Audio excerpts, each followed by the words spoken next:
கூலி படத்தோட ட்ரெய்லர் நேத்தி வந்திருந்தது. ட்ரெய்லர் நல்லாவே இருந்தது. அந்த ட்ரெய்லர் வேணும்னே ஒரு 2 இன்டென்ஷனுக்காக கட் பண்ணியிருக்காங்க. ஃபர்ஸ்ட்டு ஸ்டோரி எந்த வகையிலும் ஸ்பாயில் ஆயிடக்கூடாது அப்படின்னு தெளிவான ஒரு இன்டென்ஷன்ல கட் பண்ணியிருக்காங்க. அது தெளிவா தெரியுது. அது மட்டும் இல்லாம ஏற்கனவே கூலி படத்துக்கு ஹைப் அதிகம்னு சொல்லலாம். இந்த ஹைப்பை இன்னும் அதிகமாக்குற மாதிரி நமக்கு வேணாம். இந்த ஹைப்பை மெயின்டைன் பண்ணாலே வரவங்களுக்கு சாட்டிஸ்ஃபை பண்ணி நம்ம நல்ல படத்தை கொடுத்துலாம் அப்படின்னு லியோல வாங்கின அடியை திருப்பி வாங்காம இருக்கிறதுக்கு தெளிவா கட் பண்ணியிருக்காங்க.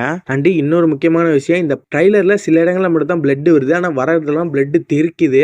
இந்த படத்துல ஏ சர்டிபிகேட் வேற கொடுத்திருக்காங்க. சோ இந்த படத்துல பிளட்டும் பேர்ட் வேர்ட்ஸும் நம்ம அதிகமா எதிர்பார்க்கலாம்னு நினைக்கிறேன். இப்ப ட்ரெய்லரை வச்சு ஸ்டோரி கிட்ட வந்தோம்னா, ட்ரெய்லரா இருந்தாலும் சரி ஸ்டோரியா இருந்தாலும் சரி அதுல மெயின் பிளாட்டா மெயின் கோரா எந்த கேரக்டர் இருக்குன்னா சத்யராஜ் சாரோட கேரக்டர் தான். அந்த கேரக்டர் ஒரு டிஃப்ரெண்டான ஒரு கிரே ஷேடான கேரக்டர்னு சொல்லலாம். அதாவது சில ஆளுங்களை தூக்கிட்டு வந்து அவங்களை சாவடிக்கனே தெரியாது, அது எப்படி செத்தாங்கன்னே தெரியாத அளவுக்கு சாவடிக்கக்கூடிய ஒரு கேரக்டர். அதுக்காக இது ஏதோ புது இன்வென்ஷன்லாம் கண்டுபிடிக்கிற மாதிரியான கேரக்டரா இருக்கு. ஸோ இந்த மாதிரி சத்யராஜ் சார் கேரக்டர் கொலைகள் பண்ண அதை மறைக்கிற ஒரு கேரக்டர் ஸ்ருதிஹாசன் கேரக்டர் இருக்கு. இந்த மாதிரியான ஒரு கிரே ஷேட் கேரக்டரா தான் சத்யராஜ் சார் கேரக்டர் இருக்கு. இந்த கேரக்டர் நாகார்ஜுனா கீழே வேலை பார்க்கறதுக்கான சான்சஸ் இருக்கு, இல்லை வேற எதுக்கு வேலை பார்க்கறதுக்கான சான்சஸ் இருக்கு. இப்போ அந்த கேரக்டர் கிட்ட ஏதோ ஒரு எவிடன்ஸோ ஏதோ ஒரு விஷயம் கிடைச்சிருது. அண்ட் அந்த கேரக்டர் அதை சேவ் பண்ண ட்ரை பண்ணுது. சத்யராஜ் சார் கேரக்டருக்கு ஒரு ஃபைட் சீக்வன்ஸ் இருக்கு, அதை நீங்க ட்ரெய்லர்லேயே தெளிவா பார்க்கலாம். அப்ப கையில ஒரு பேகை மாட்டிக்கிட்டு அதை சேவ் பண்ற மாதிரி தான் ஃபுல் ஃபைட் சீக்வன்ஸும் இருக்கிற மாதிரி தெரியுது. ஸோ இப்படி வரக்கூடிய சத்யராஜ் சார் கேரக்டர் ஏதோ ஒரு இடத்துல செத்துடுது, ஆர் எங்கே தூக்கிட்டு போயிறாங்க பிள்ளைக்கு. அந்த எவிடன்ஸ் ஸ்ருதிஹாசன் கிட்ட கிடைக்குது. இப்ப இவர் இறந்த விஷயம் உபேந்திராவால சூப்பர் ஸ்டாருக்கு தெரியற மாதிரி இருக்கலாம், அது அல்லது ஏதோ ஒரு வகையில சூப்பர் ஸ்டாருக்கு தெரிஞ்சு திருப்பி நண்பனுக்காக திருப்பி வந்து இப்ப ஸ்ருதிஹாசன் கேரக்டரையும் அண்ட் அந்த எவிடன்ஸோ ஆர் சம்திங் அதை சேவ் பண்றக்கூடிய ஒரு கேரக்டரா, அல்லது சத்யராஜ் எப்படி செத்தாரு இன்வெஸ்டிகேஷன் பண்ணக்கூடிய ஒரு கேரக்டர் மாதிரி தெரியுது. சத்யராஜ் கேரக்டர் எந்த அளவுக்கு மிஸ்டீரியஸா இருக்கோ அதோட மிஸ்டீரியஸா இருந்தது அந்த தேவா மேன்சன் தான். ஃபர்ஸ்ட் தேவா மேன்சன்ல தேவாங்கிற கேரக்டரே கிடையாது. அண்ட் அங்கதான் சத்யராஜ் சார் வித்தியாசமா கொலைகளும் பண்றாரு. அதே இடத்துல தான் உபேந்திராசும் சூப்பர் ஸ்டாரும் சேர்ந்து டிக்கெட் வைப்புக்கு டான்ஸும் பண்றாங்க. அந்த இடம் எப்படியாப்பட்ட இடம், அது எப்படி அவங்க பிளேஸ் பண்ணிருக்காங்கன்னு சுத்தமா புரியல. ஸோ இந்த டெத்துக்கு அப்புறம் தேவாவோட ரிட்டர்ன்ஸ் இருக்கு. அண்ட் ஃபிளாஷ்பேக், இந்த படத்துல ஒரு ஃபிளாஷ்பேக்னு தனியாக வைக்காம நான்லீனியரா, அதாவது உபேந்திரா சார் கேரக்டர் வந்து உபேந்திரா சார் கேரக்டர் ஃபிளாஷ்பேக்ல யாரு, சத்யராஜ் கேரக்டர் வந்து சத்யராஜ் சார் ஃபிளாஷ்பேக்ல யாரு, இவங்க எப்படி தேவாவோட கனெக்ட் ஆகுறாங்க அப்படிங்கிற மாதிரி இருக்கலாம். ஃபஸ்ட்டு இந்த படத்துக்கு ஃப்ளாஷ்பேக் இருக்க சான்ஸ் கம்மி தான் அப்படின்னு சொல்லியிருந்தாங்க. ஆனால் இப்போ ஃப்ளாஷ்பேக் இருக்குது, அதை ட்ரெய்லர்லேயே தெளிவாக அவங்க காட்டிட்டாங்க. இந்த ஃப்ளாஷ்பேக்கில் சூப்பர் ஸ்டாருக்கு டிஏஜிங் பண்ணியிருக்காங்க. அதோட ஒரு சின்ன லுக்கு மட்டும் கடைசியில் காட்டியிருப்பாங்க.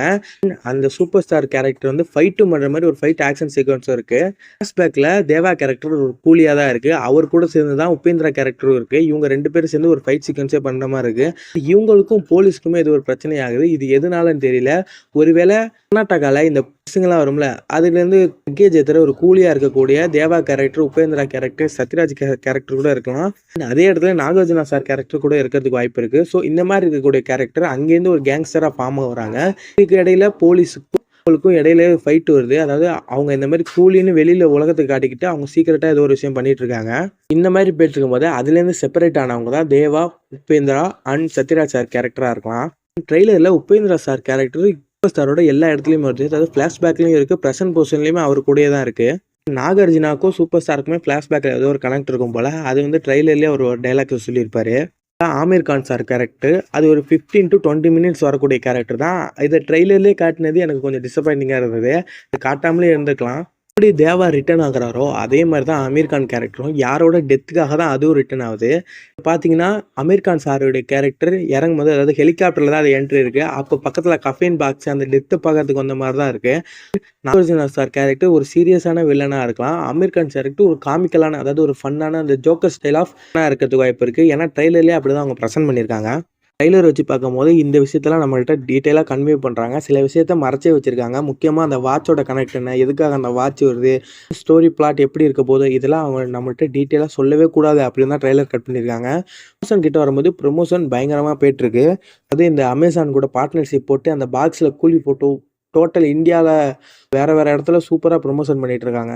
இந்த மாதிரி ப்ரொமோஷன் அதே மாதிரி டீமோட கிரிக்கெட் மேட்ச் வச்சு அது லைவ் டெலிகாஸ்ட் மாதிரி விஷயம்லாம் பண்ணிகிட்டு இருக்காங்க. நீங்க என்ன நினைக்கிறீங்கன்னு மறக்காம கமெண்ட்ஸ்ல கமெண்ட் பண்ணிட்டு நம்ம சேனலை சப்ஸ்கிரைப் பண்ணி நமக்கு சப்போர்ட் பண்ணி வீடியோக்கு லைக் பண்ணிருங்க.